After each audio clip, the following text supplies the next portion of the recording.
O Concello de Vilanova volve levar o xulgado á Deputación de Pontevedra. O xulgado vende a admitir a trámite a nova denuncia do Goberno local contra a institución provincial, desta volta por deixar fora dunha liña de axudas o proxecto do Concello vilanovés para a construción dunha piscina de mar. Los vecinos de Vilanova pagamos nuestra declaración de la renta, pagamos nuestros impuestos como todo el mundo y queremos nuestra piscina. El sectarismo erróneo de la Diputación, el abandono, que esa es otra, de los concejales del Partido Socialista, del diputado del pueblo,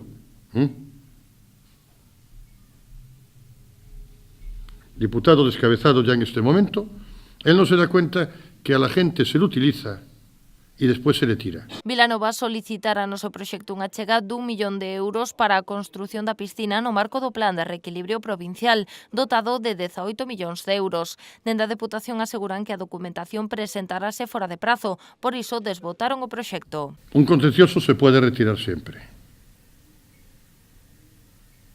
antes de que pasemos a mayores.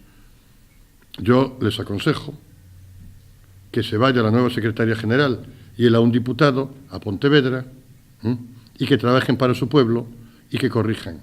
Porque si lo tiene que corregir el juzgado, verdaderamente pediremos la dimisión de todos ellos.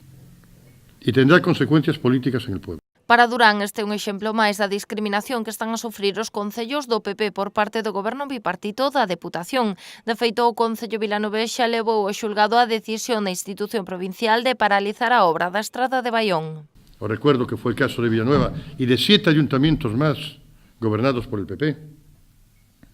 Y ahora, pues, empiezan dando con sus huesos en el juzgado un montón de gente y esperemos que no termine alguno con sus huesos en la cárcel. O rexedor vilanovés asegurou que só recorre o xulgado para defender o interese dos seus veciños.